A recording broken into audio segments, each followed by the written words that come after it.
Lil Gator Game is a delightful indie experience that will cleanse your overworked brain and recapture that childhood spirit of adventure that you once had. As a short experience, it justifies its price tag, and it was one of the most pleasant gaming experiences I've had recently. In this review, I'll break down what makes it so special. With that out of the way, let's jump right into it.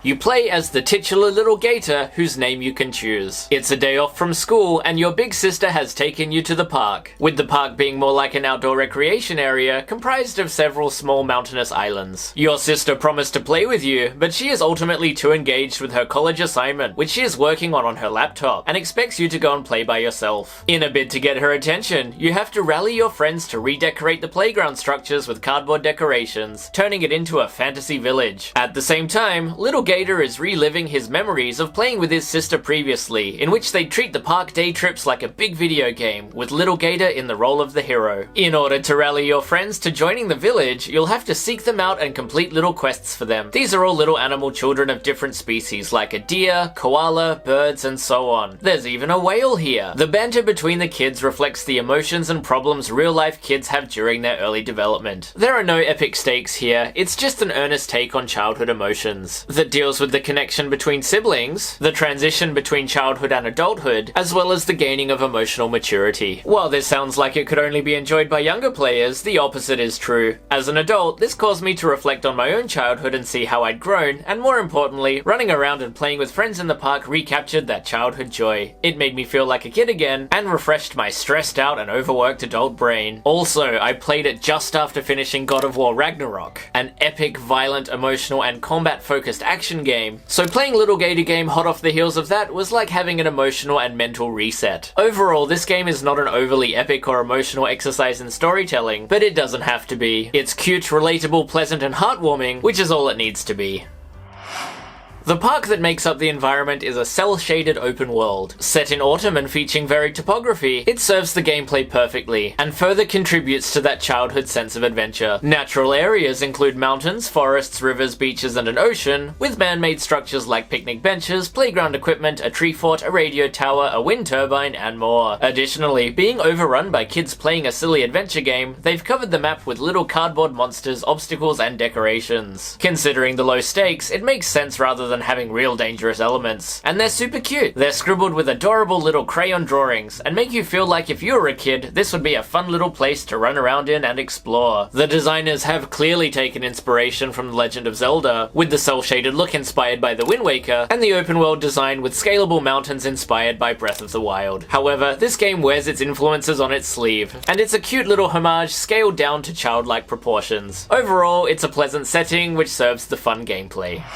This game is essentially a my first Breath of the Wild. Most elements of Breath of the Wild are here, and they've been condensed and scaled down into a simpler form. While there are no hit points or combat, exploration requires a lot of climbing, based on a circular stamina meter that depletes the longer you cling to surfaces. Similarly to Zelda, it is upgradable as you progress. There's also a glider, as well as some ranged weapons for shooting distant targets. Remarkably, it plays incredibly well for a small-scale game on the Switch. The controls are smooth and precise, the camera has no issues at all, and it all runs at a consistent 60 frames per second. It's a real joy just running or swimming around, or climbing to the top of a big hill and then sledding back down on your shield. To progress the story, you'll need to do small quests for NPCs and collect this game's currency, the paper scraps you get for destroying a cardboard monster. NPCs' quests are very simple, like finding a lost item, shooting a target, or simply just selecting the correct dialogue option. Some of these are homages to other games like Zelda or Ace Attorney. These quests offer little to no challenge at all. This is definitely not a challenging game, which is entirely the point. Each completed quest has its character return to the park's central village, and the more quests you complete, the more upgraded the playground structures will become with cardboard decorations. You'll need to complete enough to resolve the story. Overall, it won't take you very long. This game's length is quite short, just a few hours, but this makes it a fun little game to play between other games.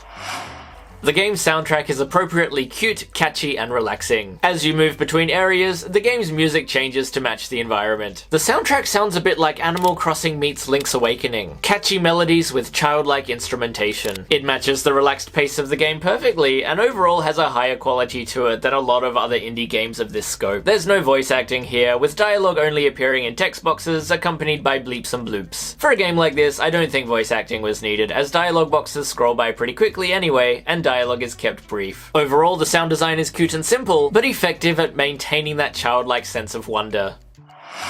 Lil Gator Game is a delightful self-contained experience, and is totally worth checking out. It satisfied me on both an emotional and a gameplay level, and even just running around and enjoying the physics of it was enough to have a good time. It's a perfect short game to play between bigger games, or if you have a few extra hours to spare. I imagine it would be nice to play on an airplane or a long car ride, and given the childlike nature of the story, it could be fun to gift to or play with kids. Even though I haven't had much interest in indies lately, it reminded me of how fun indies can be, and of their function and importance in the gaming sphere. It's probably on sale now, or will be soon, so it's worth spending a couple of bucks for a cute little island escape.